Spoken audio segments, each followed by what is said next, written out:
आइए शुरू करते हैं एक और चैप्टर जिसका नाम है फाइनेंशियल मैनेजमेंट। अभी हमने कंप्लीट करा फाइनेंशियल मार्केट। फाइनेंशियल मार्केट ने हमें क्या सिखाया? फाइनेंशियल मार्केट ने हमें सिखाया सेविंग्स को कन्वर्ट करिए, मोबिलाइज करिए किसमें? इन्वेस्टमेंट में।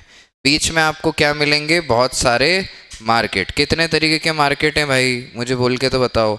मनी मार्केट और कैपिटल मार्केट। मनी मार्केट जो होता है वो डेट के लिए होता है और 1 साल से कम के लिए होता है। कैपिटल मार्केट इक्विटी और डेट दोनों के लिए होता है और 1 साल से ज़्यादा के लिए होता है। ये प्राइमरी मार्केट और सेकेंडरी मार्केट से मिलके बनाए। प्राइमरी मार्केट में फर्स्ट टाइम जो इशू होते हैं वो आते हैं, सेकेंडरी मार्केट में एग्जिस्टिंग इशू चलते हैं और इसका नाम क्या है? Stock market. इसके बाद हमने सेबी पे भी चर्चा करी और पूरे के पूरे फाइनेंशियल मार्केट को भी हमने समझा। अब इसी नॉलेज का यूज़ करके हम आएंगे फाइनेंशियल मैनेजमेंट में। मैनेजमेंट तो आज भी वही है, लेकिन अब इसमें वर्ड क्या ऐड हो गया है? फाइनेंशियल। तो पहले आप मुझे याद कराओ, मैनेजमेंट में अपन ने क्या सीखा था? 5 स्टेप हैं: planning, organising, staffing, directing and controlling. अब ये सब किसके लिए करना है? फाइनेंस के लिए। शॉर्ट में इसको क्या बोलते हैं? FM, financial management. सीए वाले जो बच्चे हैं उनको इंटर में भी मिलता है 50 नंबर का, सीए फाइनल में आ जाता है AFM 100 नंबर का। अपने आप में ये पूरा एक ग्लोबल सब्जेक्ट है। CFA करके एक डिग्री है जो इस पे दी जाती है। बड़े सारे लोगों को आपने MBA करते सुना होगा, वो लोग MBA करते हैं फाइनेंस डोमेन में। तो फाइनेंस अपने आप में बहुत ज़बरदस्त चीज़, और उसका जो बेस है, जो कोर है, जो बेसिक होता है, वो यहाँ पे आपके साथ डिस्कस किया जाता है। तो अब सवाल ये है कि कितना फाइनेंस चाहिए, इसकी प्लानिंग करो। कहाँ से आएगा? ऑर्गेनाइज करो। कौन लाएगा? स्टाफिंग करो। डायरेक्शन देके समझो कि फाइनेंस हमारे काम का है या नहीं, और फिर कंट्रोल करके चेक करो कि हमने जो सोचा था वैसा हुआ या नहीं। अब 3 मेजर सवाल इसमें उठते हैं, ठीक है? फाइनेंस मतलब पैसा। तो पहला सवाल कि कहाँ से आएगा, वेयर। तो यहाँ पे हमको लेना है फाइनेंसिंग डिसीजन। बहुत सारी अपने पास रिसोर्सेज हैं, बहुत सारे सोर्स हैं, कौन से सोर्स को एक्सेस करके पैसे को लाना। दूसरा सवाल, इसको लगाना कहाँ है? तो वेयर टू इन्वेस्ट। दूसरा हमारा जो डिसीजन आता है वो आता है इन्वेस्टिंग डिसीजन। मान लीजिए आप 1000 रुपये लाए, 1000 रुपये को आपने इन्वेस्ट किया, इस इन्वेस्टमेंट से क्या बनाया, कितना बनाया, वो चर्चा। और तीसरा सवाल जो आता है कि चलो आप 1000 लाए, आपने 1000 इन्वेस्ट किया, 1000 इन्वेस्ट करके आपने 1500 बनाए, इस बचे हुए जो एक्स्ट्रा 500 है इसका क्या करेंगे? क्या ओनर को बांटेंगे? This is what? Dividend decision. This is what? Dividend decision. तो ये 3 मेजर डिसीजन पे बना है हमारा फाइनेंशियल मैनेजमेंट। मैं चाहता हूँ कि बहुत ज़्यादा फोकस के साथ, पहले से ज़्यादा कॉन्शियसनेस के साथ एक एक वर्ड, एक एक लाइन को रीड करके हम इसको भी बेस्ट रिवीजन दें, ताकि इसके बाद हमारी सारी प्रॉब्लम सॉल्व हो जाए। राइट? आइए,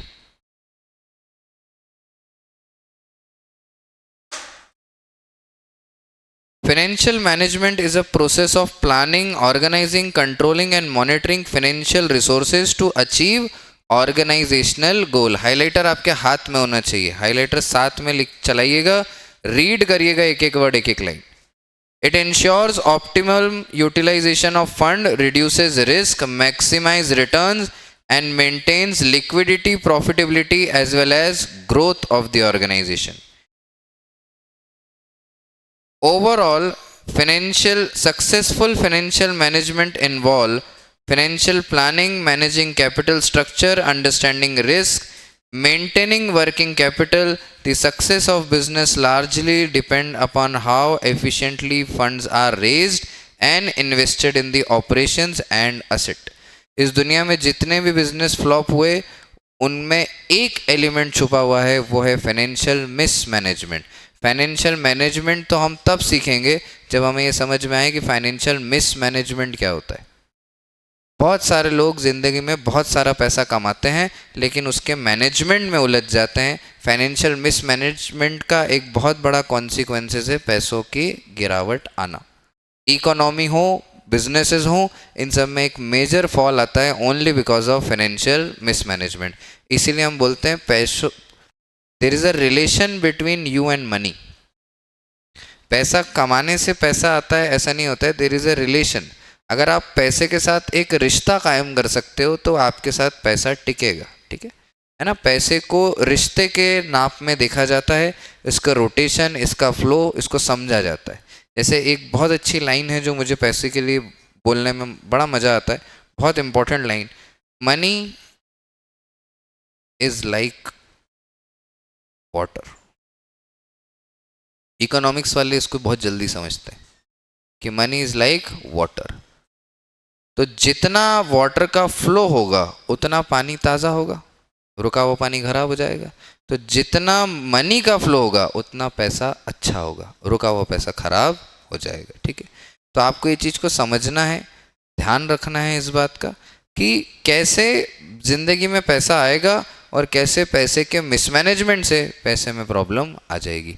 तो मिसमैनेजमेंट ना हो इसलिए हम क्या पढ़ने जा रहे हैं, फाइनेंशियल मैनेजमेंट। आइए, there is a concept of business finance. Business finance refers to money required to carry out various business activities.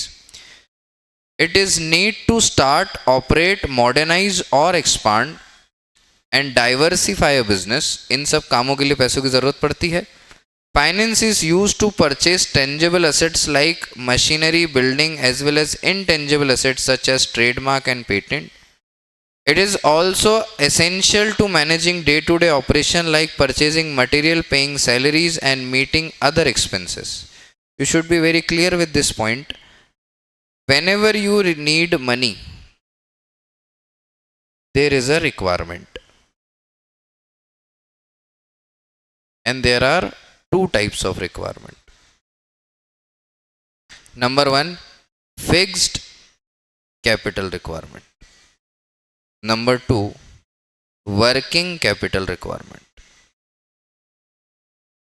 Fix capital requirement में जब पैसा हमें मिलता है तो हमें उसे फिक्स कैपिटल में इंट्रोड्यूस करते हैं, मशीन्स खरीदते हैं, असेट खरीदते हैं, टेंजिबल इंटेंजिबल इन सब में पैसा लगाते हैं।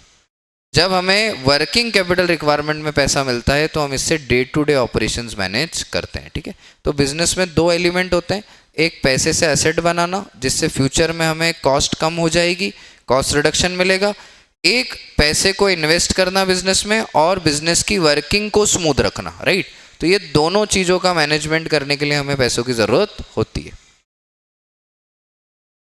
Now we have concept of financial management. Read very carefully without distracting. Financial management deals with optimal procurement. सबसे बेहतर प्रोक्योरमेंट होना चाहिए। जितने भी रिसोर्सेज अवेलेबल हैं, जितने भी ऑल्टरनेटिव्स अवेलेबल हैं, उसमें सबसे सटीक ऑल्टरनेटिव आपके पास होना चाहिए। And effective use of fund, जो भी पैसा आया है उसको बेस्ट यूज करना है। ऑल फाइनेंस इन्वॉल्व कॉस्ट, ये अपन ने पिछले चैप्टर में सीखा, नाम क्या था, कॉस्ट ऑफ कैपिटल। हर पैसा जो आप रेज करोगे उसमें खर्चा लगेगा। There is cost for every capital. It is important to select the most suitable source by comparing their cost and risk. The fund raised should be invested in such a way that the return exceeds the cost of finance. अब ये है crux, बहुत ध्यान से सुनना। ये आप हो, ठीक है, ये एक बॉडी है जो फाइनेंस प्रोवाइड करती है, ठीक है। आपने इससे फंड रेज किया, कितना, 1000, कॉस्ट लगी होगी, है ना। इसने आपको ये पैसा 10% की कॉस्ट पे दिया, आप इसको कितने वापस करोगे, 100। 10% की कॉस्ट पे 100 रुपीज़।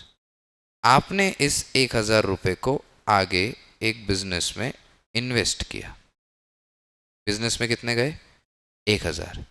ये बिजनेस से जो रिटर्न आप कमाओगे वो कितना होना चाहिए,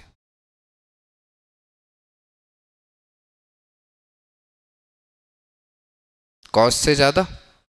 कॉस्ट कितनी है आपकी, 100, तो अभी कितना होना चाहिए, 100 से ज़्यादा होना चाहिए। मतलब ओवरऑल आपके पास पैसे आने चाहिए 1100 से ज़्यादा पैसे आने चाहिए।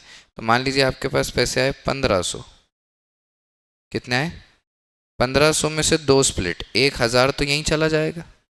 कितने बचे? 500। 500 में से कॉस्ट हटाओ 100 की, अब कितने बचे? ये आपने कमा लिए। मुझे बताओ आपने कितने पैसे लगाए थे? आपने कितने पैसे लगाए थे? एक भी रुपया नहीं लगाया। आपने तो उधारी पे 1000 रुपये लिए, 1000 रुपये आगे लगा दिए, है ना। 1000 रुपये से आपने 1500 बनाए, 100 रुपये आपको वापस करना थे, मतलब 1100 देना थे, तो आपने कितने कमाए? 400। ये कैपिटलाइजेशन है, ये है फाइनेंशियल मैनेजमेंट। खुद का एक पैसा नहीं है लेकिन फिर भी 400 कमाए, खुद का कोई एसेट नहीं है फिर भी 400 रुपये कमाए। अब इस 400 से आपने कुछ ऐसा किया जिससे आपकी जो कॉस्ट 100 आई थी वो कम हो जाए, तो और प्रॉफिट होगा। या कुछ आपने ऐसा किया जिससे जो रिटर्न आया था वो 1500 की जगह 1600 आ जाए। तो always remember, very important point लिख के बताता हूं मैं आपको, रिटर्न ऑन इन्वेस्टमेंट जो होता है, जो अपने केस में कितना था? 500 कितना था? वो हमेशा ग्रेटर होना चाहिए किससे? कॉस्ट ऑफ कैपिटल से या फिर फाइनेंस। कॉस्ट कितनी थी मेरे एग्जांपल में और रिटर्न कितना था, तो मैंने कितने कमाए? तो क्या मैं बढ़िया सिचुएशन में हूं? पक्का, बहुत बढ़िया। Now let's move to the very important point, effects of financial management decision. There are 3 decisions we are going to take. Number 1 financing, number 2 investing, then dividend decision.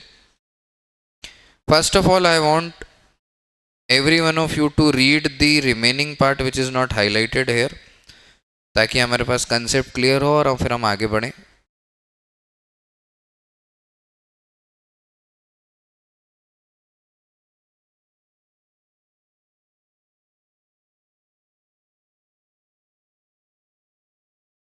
ठीक है। Now let's study effects of financial management decision. जो भी financial management के decision होंगे उसके effect क्या होते हैं? पहला, size and composition of fix asset. क्या बोला मैंने? Size and composition of fix asset. तो जो भी फिक्स एसेट है उसके साइज में चेंजेस आते हैं, कभी हम एसेट बढ़ाएंगे, कभी हम एसेट कम करेंगे। आइए पढ़ के देखते हैं। Capital budgeting decision, example investing 100 CR in fix asset, ये सब तरीके के डिसीजन यहाँ पे लिए जाते हैं। इम्पैक्ट क्या आता है बेटा इनका? Increasing fix asset block in balance sheet affects depreciation expense in the P&L account. Asset बढ़ेगा तो डेप्रीसिएशन का खर्चा भी बढ़ेगा, तो प्रॉफिट आपका क्या हो जाएगा? कम। अरे हाँ ना बोलो ना। Quantum and breakup of current asset, current asset पढ़े बैलेंस शीट, उसका क्वांटम कितना और ब्रेकअप, ब्रेकअप बोले तो कितना कैश, कितना इन्वेंट्री, कितना रिसीवेबल, ये सब आपको यहाँ पे मिल जाएगा। Working capital, credit policy and inventory management decisions cover under this financial element. फर्क क्या पड़ता है? Change amount on composition of current assets impact liquidity and operating efficiency, इस पे इसका फर्क पड़ता है। Proportion of long term and short term fund, कितना लॉन्ग टर्म फंड उठाएं, कितना शॉर्ट टर्म फंड उठाएं, इस पे चर्चा करता है ये। Breakup of long term finance, breakup बोले तो जो आपके साथ हुआ वो नहीं, ब्रेकअप मतलब कितना डेट, कितना इक्विटी, कितना प्रेफरेंस, ये सब। ठीक है। Items in profit and loss account which are directly impacted by these are interest, depreciation, dividend. Loan लोगे तो ब्याज ज़्यादा भरोगे, फर्क पड़ेगा P&L पे। असेट ज़्यादा खरीदोगे तो डेप्रीसिएशन लगेगा, P&L पे फर्क पड़ेगा। डिविडेंड दोगे तो प्रॉफिट में जो रिजर्व्स हैं वो कम होंगे, फर्क पड़ेगा। ये सारी चीज़ें इसमें कवर होती है। एक बार टेबल कवर करिए, then will move to the objective of financial management.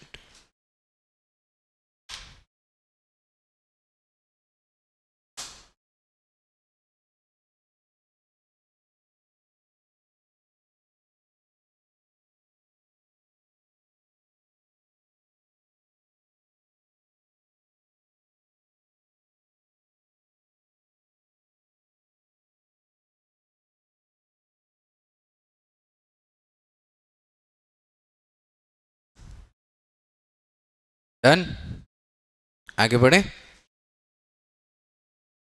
देखो इस दुनिया में दो तरीके के लोग होते हैं, एक होते हैं एंटरप्रेन्योर्स और एक होते हैं जो पैसे को समझते हैं। ठीक है, एंटरप्रेन्योर बिजनेस समझते हैं, कुछ लोग होते हैं जो पैसे को समझते हैं। बात को ध्यान से समझना। फाइनेंशियल मैनेजमेंट का ऑब्जेक्टिव क्या है, तो पहले मैं आपको बताता हूँ एंटरप्रेन्योर का ऑब्जेक्टिव क्या होता है। बिजनेस करने वाले व्यक्ति का ऑब्जेक्टिव क्या है? Profit maximisation. उसको क्या करना है? प्रॉफिट बढ़ाना है कैसे भी करके। लेकिन एक और व्यक्ति है जो इससे बड़ा गेम खेलता है, इसको हम बोलते हैं वेल्थ मैक्सिमाइजेशन। क्या बोलते हैं? आदमी के लिए बड़ा कॉन्सेप्ट होता है वेल्थ मैक्सिमाइजेशन। प्रॉफिट कमाना is different, wealth banana is very different. Financial management का मेन ऑब्जेक्टिव वेल्थ मैक्सिमाइजेशन है कि एक आदमी वेल्थ कैसे क्रिएट करे।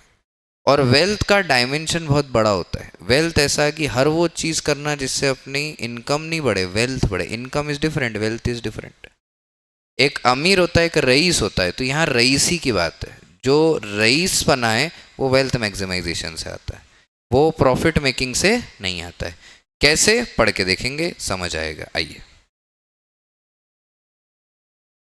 The primary objective of financial management is wealth maximisation of share holder, also known as wealth maximization concept.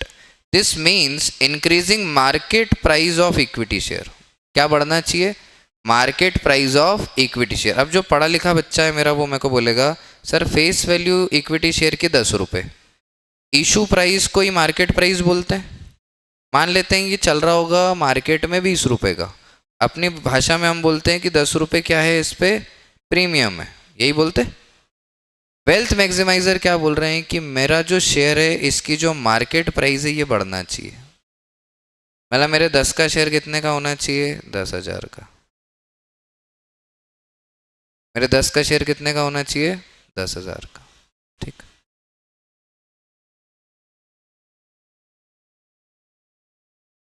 क्यों? क्योंकि share holder की वेल्थ बढ़ती है जब शेयर की प्राइस बढ़ती है।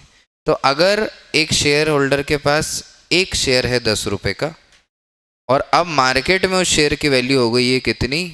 10,000। तो 10 रुपये का शेयर 10,000 का हो गया। तो कितने गुना रिटर्न उसको मिलेगा अगर वो इसको बेचेगा? तो बहुत ज़्यादा रिटर्न हो गया, मोर देन 100% हो गया ये। तो 100% रिटर्न कौन सा बिजनेस का प्रॉफिट कमा के देता है मेरे को बताओ? कौन सा बिजनेस है जिसमें मैं 100 रुपये की चीज़ खरीदूं और उसको 10,000 में बेच दूं? पॉसिबल है क्या ऐसा? लेकिन फाइनेंशियल मार्केट में पॉसिबल है, फाइनेंशियल मैनेजमेंट में ये सब चीज़ें पॉसिबल है। इसको हम क्या बोलते हैं? Wealth maximisation. The market value of share depends upon 3 major decision. ये जो शेयर प्राइस में चेंज आया है ना, ये 3 कारणों की वजह से आता है। Number 1 investment decision, number 2 financing decision, and number 3 working capital decision. कहाँ से पैसा आएगा, ऑपरेशन में वर्किंग कैपिटल में कितना जाएगा, और ख़ास बात क्या है कि ये इन्वेस्ट कहाँ होगा। सारी बातें कवर होना चाहिए। वर्किंग कैपिटल में कितना इन्वेस्ट हुआ, ऑपरेशन में कितना लगा है, इन्वेस्ट कहाँ किया है, और पैसा लाए कहाँ से। कॉस्ट कम होना चाहिए, रिटर्न क्या होना चाहिए? ज़्यादा। अगर हो गया तो क्या हो जाएगा? ROI ज़्यादा होगा, कॉस्ट ऑफ कैपिटल कम होगा। Financial management aims to ensure investment generate return higher than their cost. ये तो अभी पढ़ा अपन ने। Procure funds at minimum cost, कम से कम कॉस्ट पे पैसे को रेस करना। Select the best alternative through efficient decision making, बहुत सारे इन्वेस्टमेंट प्लान में से सबसे बेस्ट और सबसे सूटेबल जो है उसमें इन्वेस्ट करना।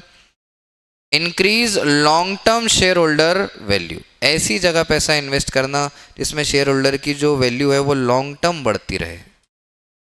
समझे क्या? पक्का।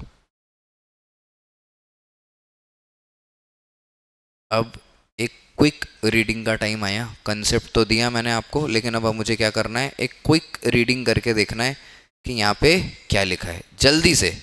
अपन जानते हैं फिक्स कैपिटल क्या होता है, वर्किंग कैपिटल क्या होता है, लेकिन क्विक रीडिंग की ज़रूरत है। There are 2 types of capital, fix capital and working capital. Every business require funds to invest in fixed assets. These are long term assets and current asset. These are short term assets. Fix capital decisions are long term and irreversible. एक बार asset ले लिया तो reverse नहीं कर पाएंगे. While working capital ensures smooth day to day operation. रोज के काम निकालने के लिए भी पैसों की जरूरत है, उसको किस में रखेंगे? वर्किंग कैपिटल कैटेगरी में. Both are crucial for profitability, liquidity, growth and risk management. इन दोनों डिसीजन से चार चीजें अफेक्ट होती हैं. स्क्वायर बनाइए यहाँ पे. क्या चार चीजें अफेक्ट होती हैं? प्रॉफिटेबिलिटी,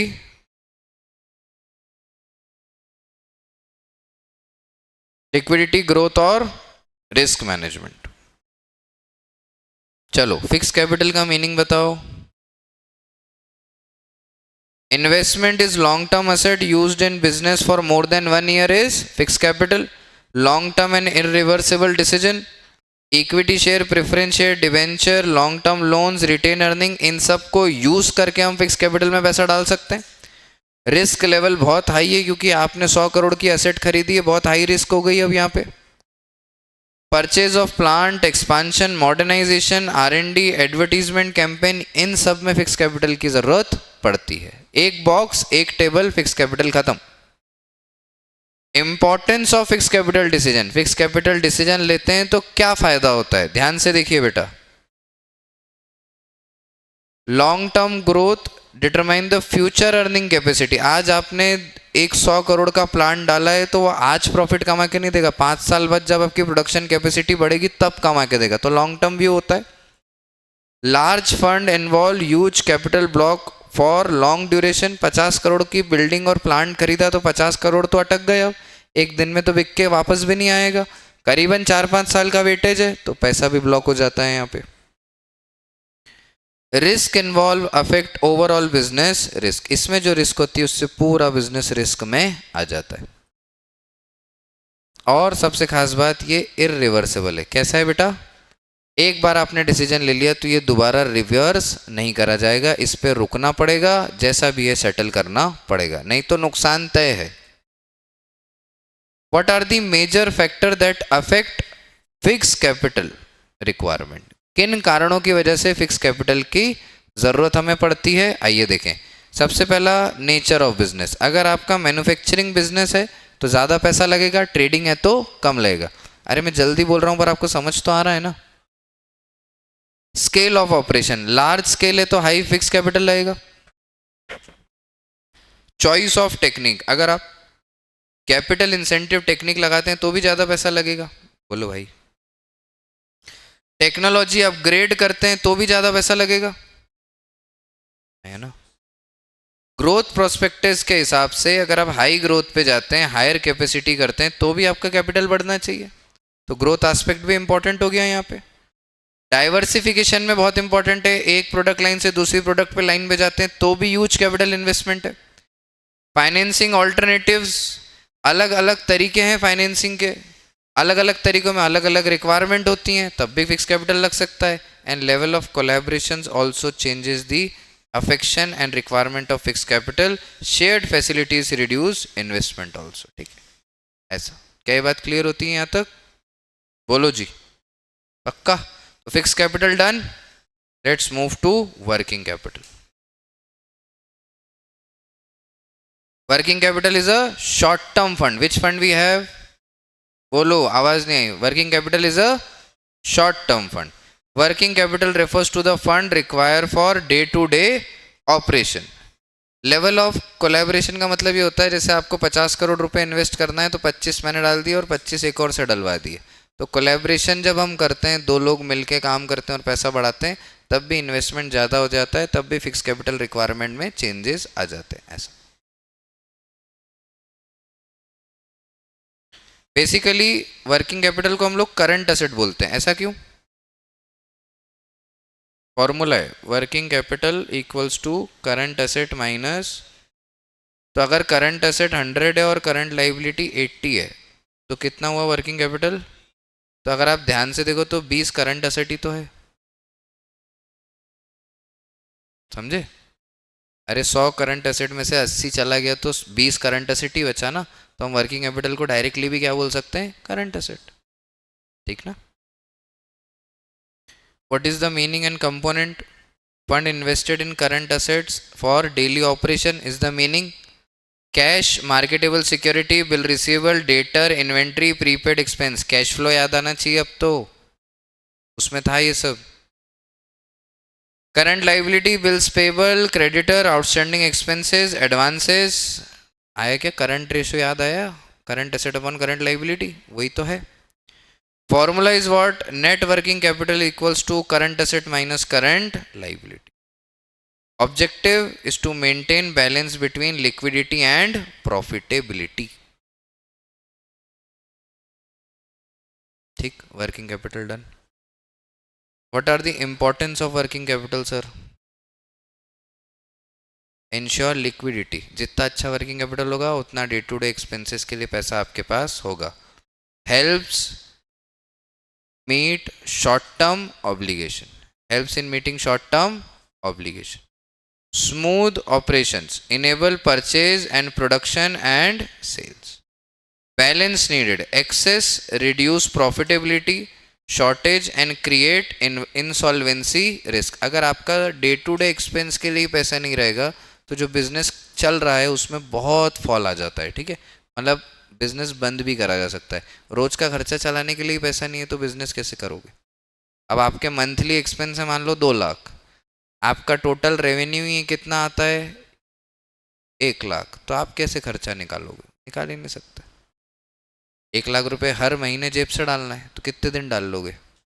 और जो पैसा जेब से डालोगे अगर मान लो उसको भी आप कहीं से लेके आते हो ब्याज पे बोरो करके, तो उसका भी आपको इंटरेस्ट पे करना है. तो ये तो इंटरेस्ट पे इंटरेस्ट चढ़ता जाएगा, डेट ट्रैप आ जाएगा, बिजनेस खत्म हो जाएगा.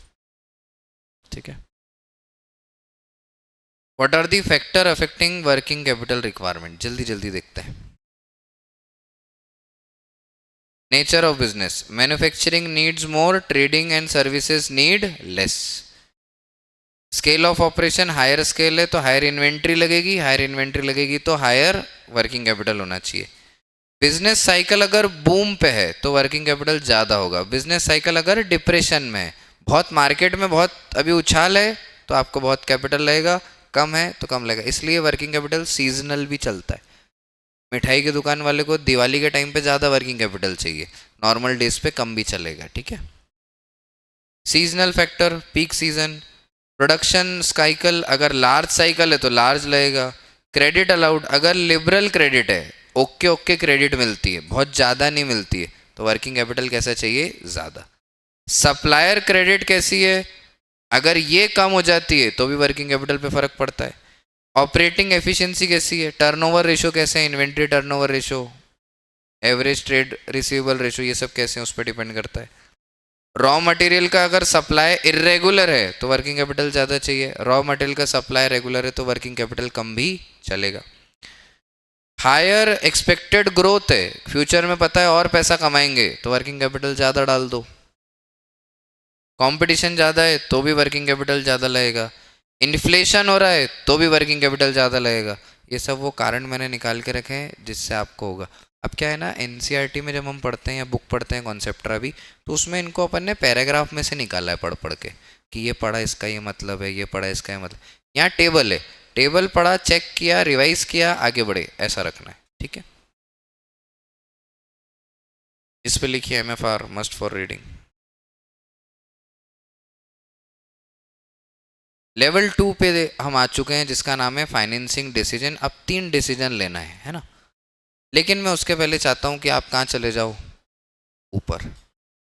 फिक्स कैपिटल और वर्किंग कैपिटल के जो दो दो टेबल हैं एक बार जल्दी से रीड कर लो ताकि मैं आगे चल सकूं फाइनेंसिंग डिसीजन.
डन बेटा। अब आ जाए मेन कहानी पे। कितने डिसीजन है अपने पास? ट्रायंगल नहीं बनाओगे क्या? चलो बनाओ तो ज़रा जल्दी से triangle.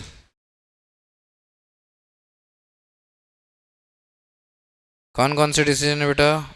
Financing decision, investing decision और डिविडेंड डिसीजन। तो 3 डिसीजन लेना है। पहले डिसीजन से शुरू करते हैं। अब ये बेटा आपके लिए भी नया है, बहुत आराम से इसको पढ़ना, बुक का बहुत यूज़ करना, बुक से ही सॉल्व हो पाएगा ये। बहुत प्रिसाइजली फोकस रहना, फोकस यहाँ पे चेंज नहीं करना है।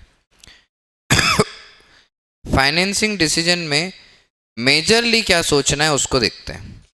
Financing decision refers to how much fund to raise from which resources. पहला सवाल क्या पूछा मैंने पीछे ईशान से? How much fund to be raise, और कहाँ से रेज करना है, डेट से या तो इक्विटी से। तो अब मुझे एक रैंडम फिगर बोल दो कि इतना अमाउंट रेज करना है सर। जैसे अपने बोल दिया कि चलो 10,000 रुपये रेज करना है सर। तो अब 10,000 रुपये हम कहाँ से रेज कर सकते हैं? या तो डेट से या तो दोनों को मिक्स भी कर सकते हैं। ठीक है, ये जो रेज हम करेंगे इसको हम बोलते हैं कैपिटल एम्प्लॉयड। याद है क्या? अकाउंट्स वालों को याद आ गया होगा, फॉर्मूला होता है debt plus equity equals to capital. अब मैं ये भी तो बोल सकता हूँ जो कैपिटल एम्प्लॉयड है 10,000, वो एक रेशो से बना है, और रेशो क्या है? डेट और इक्विटी का। अब डेट ज़्यादा हो सकती है, कम हो सकती है, इक्विटी ज़्यादा हो सकती है, कम हो सकती है, दोनों बराबर हो सकते हैं। तो ये तो स्ट्रक्चर हो गया। क्या हो गया? किसका स्ट्रक्चर? कैपिटल का स्ट्रक्चर। तो यहाँ पे जो मेन बात होगी वो किसकी बात होगी? कैपिटल स्ट्रक्चर की। पर पहला सवाल क्या पूछना है? कितना पैसा चाहिए, कहाँ से चाहिए और किस फॉर्म में चाहिए। It determine capital structure, cost of capital and financial risk. फिर से ट्राइंगल बनाएंगे। 3 बातें। कैपिटल स्ट्रक्चर मतलब कितना डेट कितना इक्विटी, हाँ या ना। दूसरा क्या है यहाँ पे? Cost of capital. Cost of capital कैसी होना चाहिए बेटा? कॉस्ट ऑफ कैपिटल कम होना चाहिए। किससे? Return on investment. ठीक। और फाइनेंशियल रिस्क ये कैसी होना चाहिए? कम। फाइनेंशियल रिस्क कम कब होती है? जब डेट आपका क्या होता है? लेकिन अगर डेट कम होगा तो ईपीएस भी कम हो जाएगा। तो यही तो डिसीजन है कि कितना डेट रखें जिससे रिस्क भी मैनेजेबल रहे, आपका आरओआई भी ज़्यादा ही आए कॉस्ट से, और ईपीएस भी बढ़ता रहे। क्या बात समझ आई? अच्छा, source of long term finance क्या सोर्स हैं? 4। Equity share capital, preference share, retain earning, debenture. Type बताओ। Owner fund, equity share is a owner fund. What is the feature? No fix return. कुछ रिटर्न फिक्स करना है क्या? Share holder को कुछ पैसा वापस करना है? नहीं, लेकिन वोटिंग राइट देना है। फाइनेंशियल रिस्क कैसी है? लो। कॉस्ट कैसी है? हाई। क्यों? क्योंकि ज़्यादा डिविडेंड कमाओगे तो ज़्यादा डिविडेंड देना भी पड़ेगा। बोलो। प्रेफरेंस शेयर में क्या हिसाब है? फंड तो ओनर है, फंड कैसा है? डिविडेंड फिक्स है, प्रायोरिटी क्लेम्ड है, रिस्क कम है, और कॉस्ट कैसी है? मॉडरेट। रिटेन अर्निंग भी ओनर फंड होता है, इंटरनल फाइनेंसिंग बोलते हैं उसको। No repayment obligation. पैसा वापस किसको करना है? खुद का पैसा है, खुद का पैसा खुद को वापस थोड़ी करेंगे। कॉस्ट कैसी है? चीपेस्ट। कोई फ्लोटेशन कॉस्ट ही नहीं, आप ही का पैसा बचा रखा है, इन्वेस्ट कर दिया, प्रॉब्लम ही नहीं। Done. What about debenture? Debenture is a borrowed fund, loan is a borrowed fund. Fixed interest देना है, कंपलसरी रीपेमेंट करना है। फाइनेंशियल रिस्क कैसी है? हाई। लेकिन कॉस्ट कैसी है? कम, क्योंकि टैक्स बेनिफिट है। जो ब्याज आप दोगे वो पीएनडल में कम हो जाएगा, पीएनडल में कम हो जाएगा तो प्रॉफिट कम हो जाएगा, प्रॉफिट कम हो जाएगा तो टैक्सेबल इनकम कम हो जाएगी, टैक्सेबल इनकम कम हो जाएगी तो टैक्स कम लगेगा।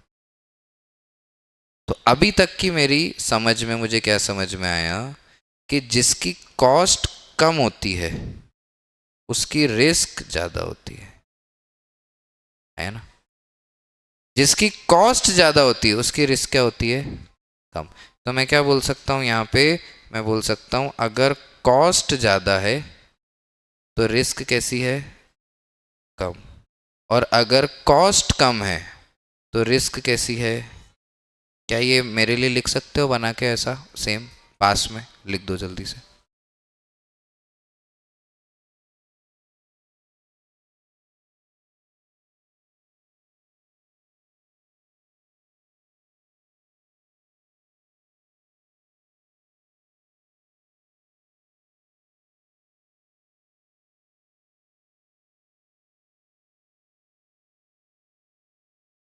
ठीक है,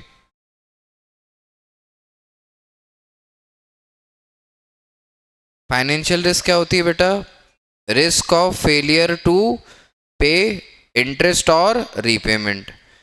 फ्लोटेशन कॉस्ट क्या होती है, कॉस्ट ऑफ रेजिंग फंड, जो भी पैसा उठाने के लिए कॉस्ट खर्च करते हैं उसको क्या बोलते हैं, फ्लोटेशन कॉस्ट।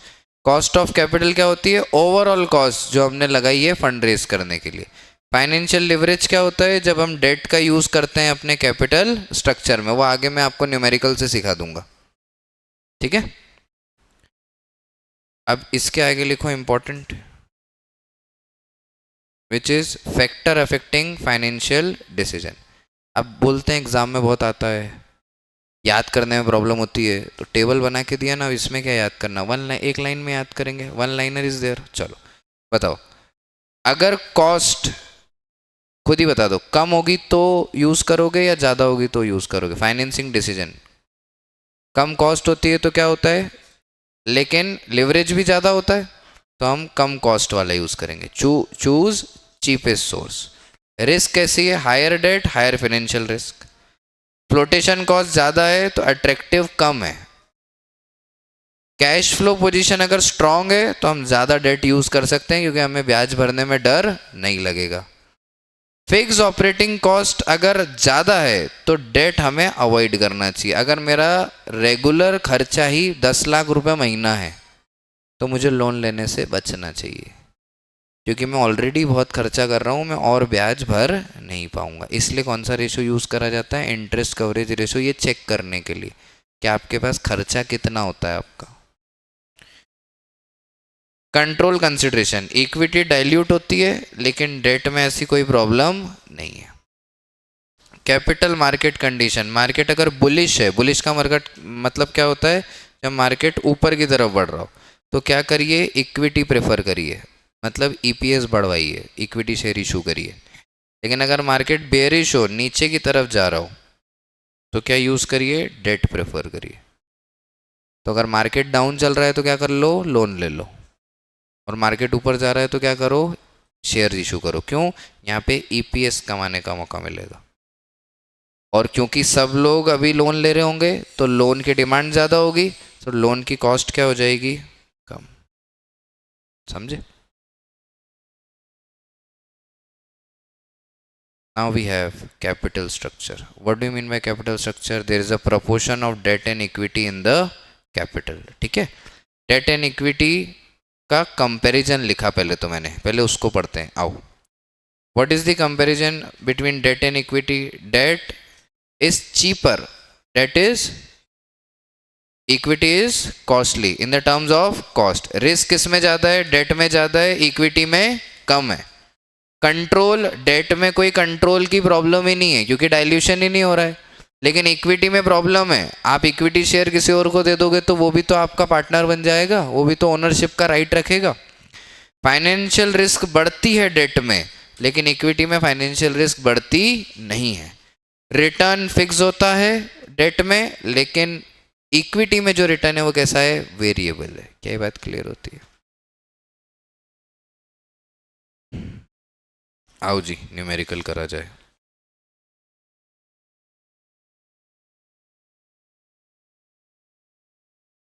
मान लो ये एक यंग दीदी है, बिजनेस कर रही हैं, ठीक है, और ये बिजनेस में कैपिटल इन्वेस्ट करना चाहती हैं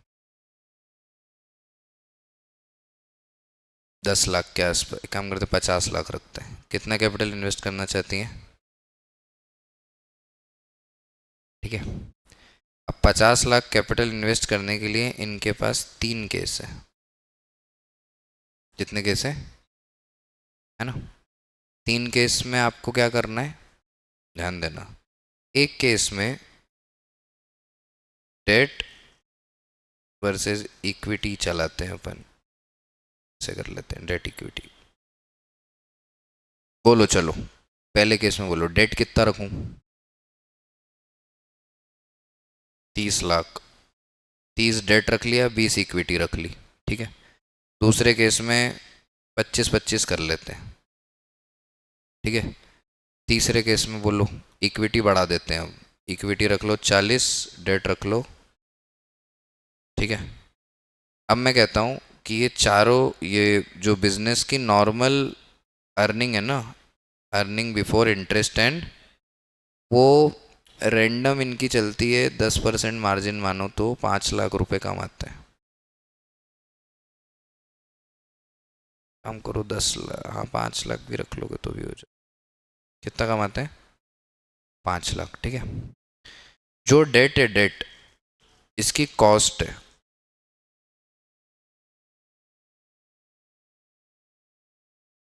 2%। कितनी कॉस्ट है, 2% पर एनम, ठीक है। और सरकार इनसे टैक्स भी लेती है 50%, ठीक है। आप मेरे को बताओ, केस 1 मतलब ए, बी और सी में से कौन सा बेस्ट है, ये क्वेश्चन आएगा एग्जाम में न्यूमेरिकल। पढ़े लिखे जो हैं वो तो देख के बता देंगे ए सही है, पर ऐसा नहीं करना है ना। वहाँ पे आप ऐसे माइक ला के आपसे पूछेंगे नहीं ना कि बताओ ए की बी, तो सॉल्व करके बताना है। तो मैंने नीचे टेबल दिया है, सॉल्व करते हैं, आओ करवा दोगे सॉल्व, ठीक है। चलो पहले मुझे बताओ EBIT कितना है, कितना है EBIT कितना है, 5 लाख। तो तीनों केस में 5 लाख है,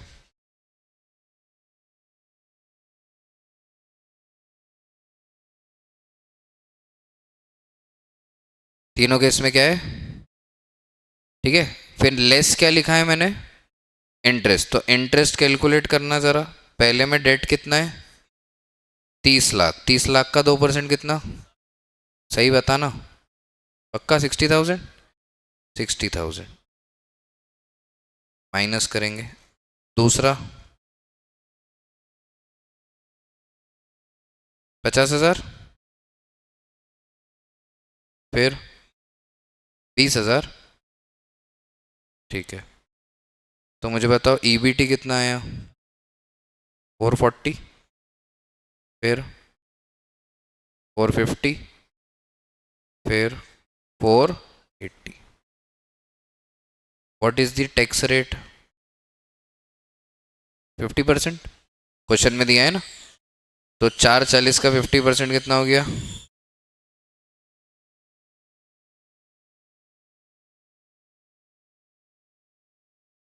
यहाँ कितना हो गया 2,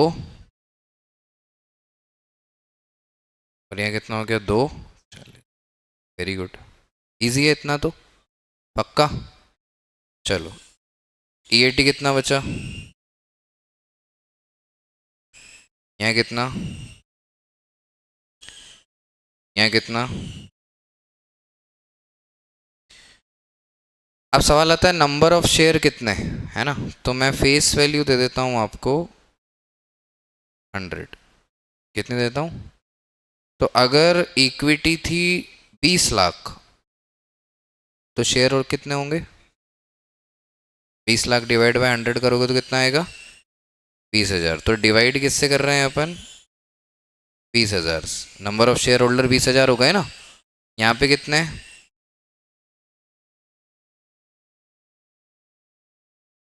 25,000, सही बता रहे हो ना। और यहाँ पे वेरी गुड। चलो जी करना ज़रा डिवाइड, 11, ठीक है।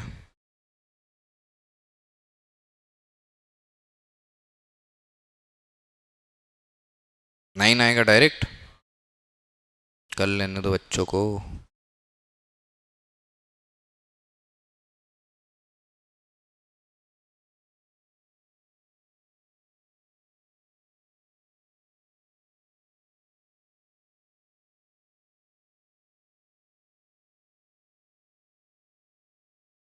9 आ गया, 9, ठीक है। लास्ट में तो ईपीएस सबसे ज़्यादा किस में आया? केस नंबर 1 में। तो ईपीएस ज़्यादा आया, इसका क्या मतलब हुआ? अगर एक शेयर होल्डर 100 रुपये का एक शेयर खरीदेगा तो एक साल में उसके 100 रुपये का शेयर कितने रुपए का हो जाएगा? 111 रुपये का। अगर बी केस होगा तो कितने रुपए का हो जाएगा? 109। अगर सी केस होगा तो कितने रुपए का हो जाएगा? 106। तो कौन सा केस हमें सिलेक्ट करना चाहिए? Case number 1। क्यों? क्योंकि केस नंबर 1 में हमारा ईपीएस क्या हो रहा है? बढ़ रहा है। ईपीएस बढ़ने का कारण क्या है? क्योंकि हम यहाँ पे फाइनेंशियल लिवरेज का यूज़ कर रहे हैं। लिवरेज का मतलब क्या होता है? एडवांटेज। फाइनेंशियल लिवरेज से क्या हुआ? हमारा ईपीएस बढ़ रहा है। फाइनेंशियल लिवरेज का मतलब होता है जब हम बिजनेस में क्या यूज़ करते हैं? डेट। इन सब को करने से, क्योंकि हमारा अर्निंग पर शेयर बढ़ रहा है, तो हम मार्केट में क्या कर सकते हैं बेटा? हम मार्केट में ये बोल सकते हैं कि आप हमारे शेयर में इन्वेस्ट करो, share price is going up. तो यहाँ हमें एक पॉइंट मिलता है जिसको हम बोलते हैं ट्रेडिंग ऑन इक्विटी। अब एंटरप्राइज क्या कर सकती है? ट्रेडिंग ऑन इक्विटी कर सकती है। इक्विटी शेयर बाजार में छोड़ के बढ़िया पैसा बना सकती है। क्या ये बात समझ में आई? ये मैंडेटरी न्यूमेरिकल है, एग्ज़ाम में आता है। काफ़ी सारे पढ़े लिखे बीएस के टीचर हैं जो इसको पढ़ाते ही नहीं है। बोले ये अकाउंट्स वाले से पढ़ लेना, उसमें अकाउंट्स वाला क्या करेगा? ये तो बेसिक बिजनेस की बात है ना, इतना तो समझ आना चाहिए। टेबल याद रहेगा? टेबल क्या है मुझे बताओ? EBIT minus interest, EBT, EBT minus tax EAT divide by number of shares, and we have EPS. जब मैं डिटेल में पढ़ाता हूँ तो डिविडेंड डिसीजन में पूरा सिखाता हूँ कि और भी बहुत सारी चीज़ें होती हैं। ईबीआईटी कैसे आता है वो भी सिखाता हूँ। Sales minus contribution, variable cost, contribution, fix cost, फिर आया प्रॉफिट, प्रॉफिट इज ईबीआईटी। और इसमें भी अभी प्रेफरेंस शेयर का डिविडेंड बचा है, और भी छोटी छोटी बातें बची हैं। पर मैं चाहता हूँ कि ये न्यूमेरिकल आप यहीं सॉल्व करो तो ज़्यादा अच्छा रहेगा। क्या आपने सॉल्व कर लिया है बेटा? क्या आपको समझ आ गया है? अभी फेस वैल्यू दी नहीं थी तो अजम्पशन ले सकते हैं।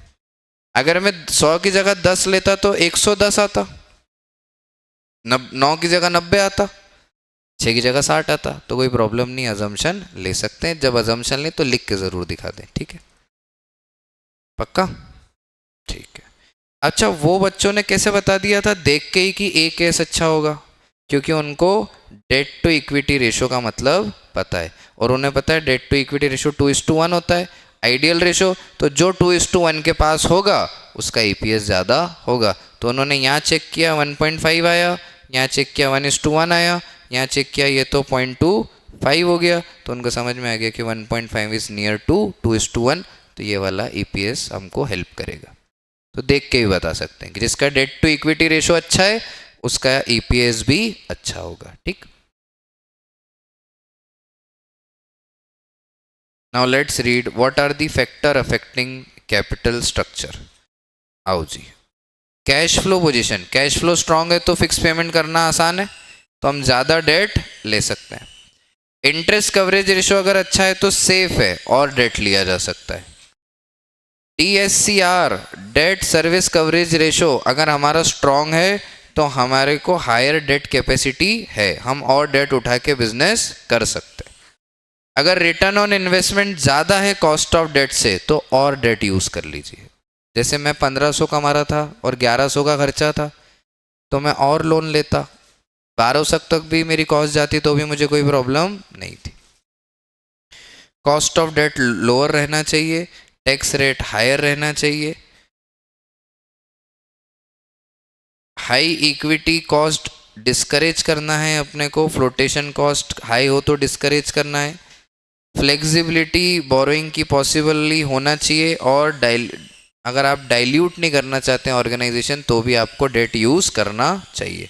स्टॉक मार्केट बुलिश हो तो इक्विटी पे जाओ, और ज़्यादा ही बेहतर है तो भी डेट है तो भी इक्विटी करना चाहिए, कि बुलिश मार्केट में इक्विटी चलती।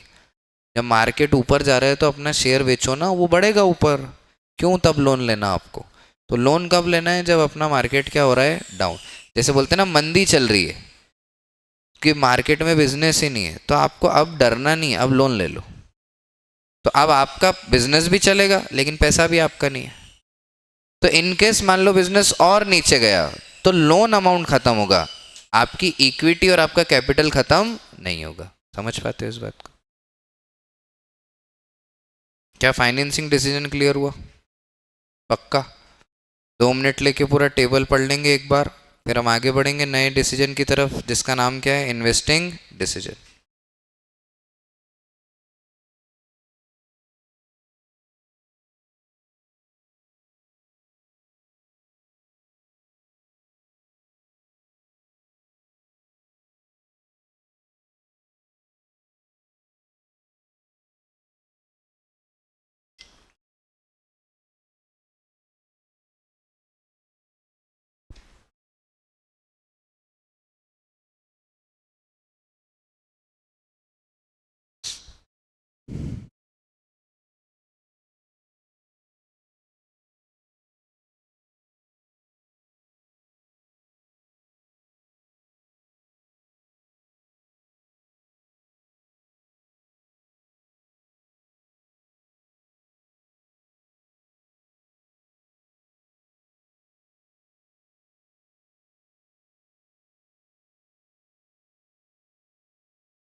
डन डन, चलो आ जाओ।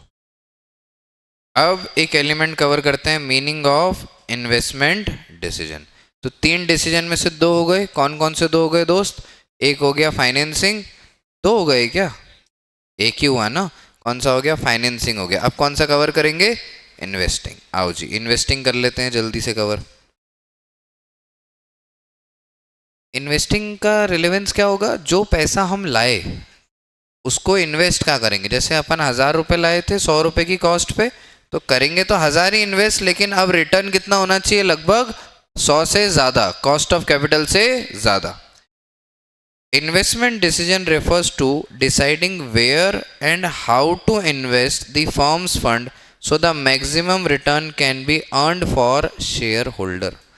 पैसे को ऐसी जगह इन्वेस्ट करो जिससे शेयर होल्डर ज़्यादा से ज़्यादा रिटर्न कमाए। Resources are limited, firm must carefully select the project that provide higher return with the acceptable risk। Therefore investment decision are of 2 types। Number 1, there is a long term decision and there is a short term decision। या तो छोटे समय के लिए investment करूंगा या तो लंबे समय के लिए। लॉन्ग टर्म इन्वेस्टमेंट को हम बोलते हैं कैपिटल बजटिंग डिसीजन। क्या बोलते हैं? कैपिटल के बजट को बनाना, मतलब कैपिटल से एसेट बनाना और बड़ा डिसीजन लेना, तो कैपिटल बजटिंग। शॉर्ट टर्म में हम बोलते हैं working capital decision. Day to day expenses को, ऑपरेशंस को मैनेज करने के लिए जो पैसा खर्च करेंगे उसको क्या बोलेंगे? Working capital decision, right? So how many decisions are there in investment decision? 2, working capital decision and capital budgeting decisions। Okay, now long term investment decision which is capital budgeting decision is considered as investment in fixed assets for more than 1 year। very simple, मेरे को नहीं लगता अब इसमें मुझे कुछ बोलना है। पैसे को कहाँ इन्वेस्ट करो? फिक्स एसेट में। कितने समय के लिए? 1 साल से ज़्यादा के लिए। नेचर क्या है? Long term, irreversible, risk high है और अफेक्ट क्या करेगी? Profitability, growth and competitiveness.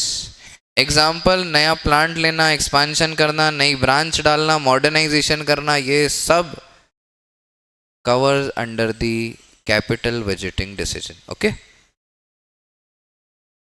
अरे बोलो ना। अब बोलोगे सर इसमें वर्किंग कैपिटल डिसीजन था, वो कहेंगे वो ऊपर पढ़ के आए ना अभी अपन वर्किंग कैपिटल की बातें, तो वहीं तो कवर कर लिया। स्मार्टनेस ही अपनी ऐसी है, एक ही चीज़ 2 बार थोड़ी पढ़ेंगे। वर्किंग कैपिटल फिक्स कैपिटल के साथ पढ़ लिया, इन्वेस्टमेंट वाला यहाँ पढ़ लिया। नहीं आपको मेरे पे शक हो तो जाके गो थ्रू कर लो कि नहीं नहीं तो छुपा रहा है, जाके देख लो फटाफट। अरे पढ़ के आए ना अभी, मैं स्क्रॉल कर देता हूँ। ऐसे देखने लग जाते हैं कि अरे कहाँ चलोगे बाप रे, पैसे तो पूरे लिए थे इसने। मिल तो मेरे को भी नहीं। हाँ ये रहा वर्किंग कैपिटल, ये बताया ना सब डिटेल में। हाँ,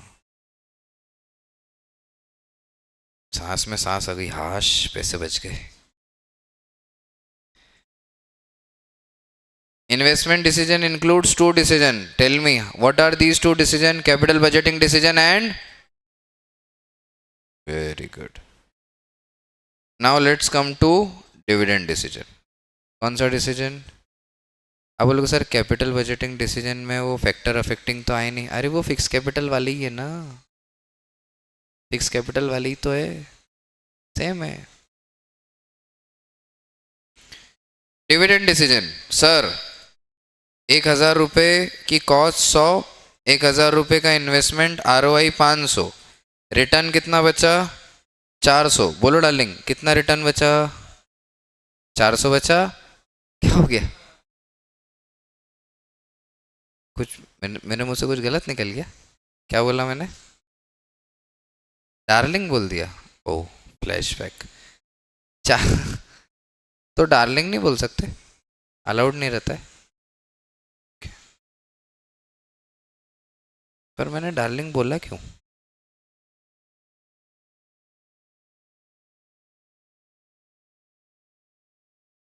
वो मैं बार बार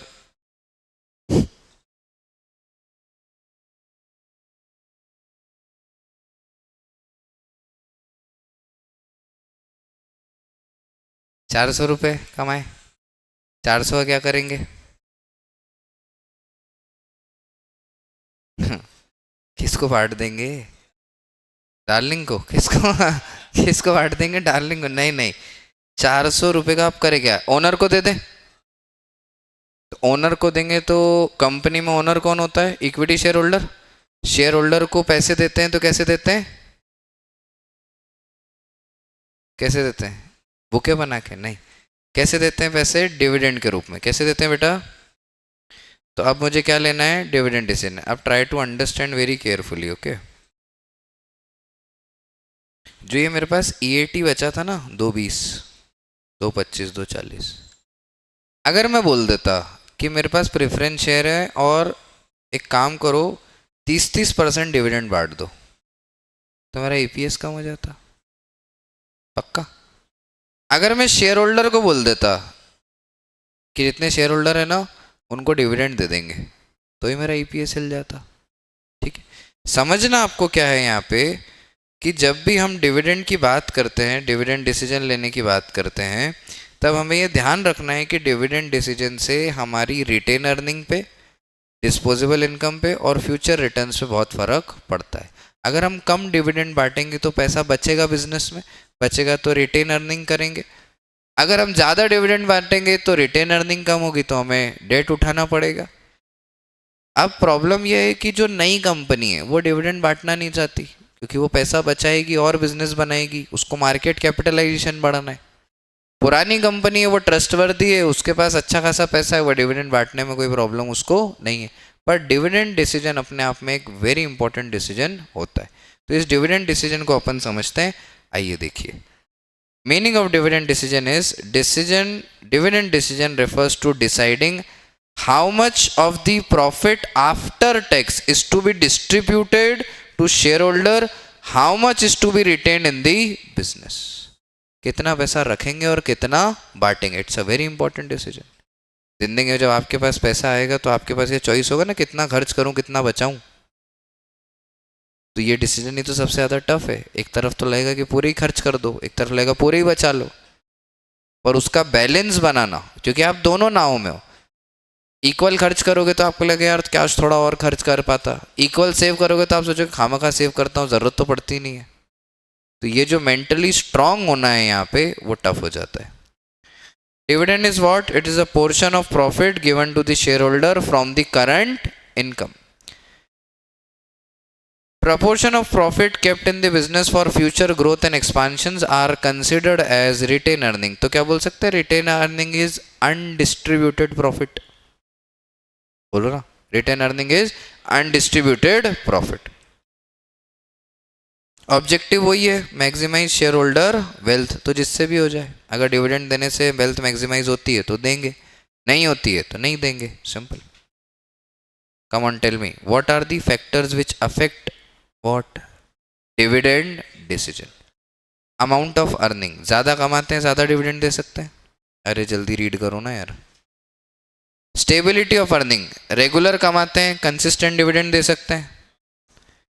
स्टेबिलिटी ऑफ डिविडेंड, पहले भी अच्छा डिविडेंड देते थे, अभी भी अच्छा डिविडेंड दे सकते हैं। अपॉर्चुनिटी ज़्यादा है तो रिटेन अर्निंग ज़्यादा करो, डिविडेंड क्या कर दो, कम। कैश फ्लो की पोजीशन अच्छी है तो भी डिविडेंड क्या कर सकते हैं, ज़्यादा दे सकते हैं। शेयर होल्डर का प्रेफरेंस क्या है, क्या उन्हें डिविडेंड चाहिए या उन्हें ईपीएस बढ़ाना है? अगर उन्हें डिविडेंड चाहिए तो डिविडेंड दे दो। टैक्सेशन पॉलिसी क्या है, क्या डिविडेंड पे कैपिटल गेन इस टाइप का कोई टैक्स लगता है तो उसको कैलकुलेट करके डिविडेंड डिसीजन लो। Stock market reaction, stock market का रिएक्शन क्या है, अगर आप डिविडेंड बढ़ाते हैं तो आपकी शेयर प्राइस पे क्या असर आता है, इसको क्रॉस चेक करना शेयर मार्केट के through. Then there is a simple topic which you should read, must for reading, which is financial planning versus financial management.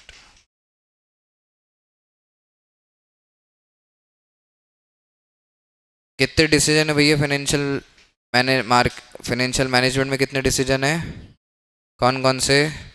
Financing decision. Financing decision में हम क्या बनाते हैं, कैपिटल स्ट्रक्चर। हाँ ना बोलो, कैपिटल स्ट्रक्चर किससे बना है, डेट टू इक्विटी। इसमें हमको क्या मिलता है, ट्रेडिंग ऑन इक्विटी।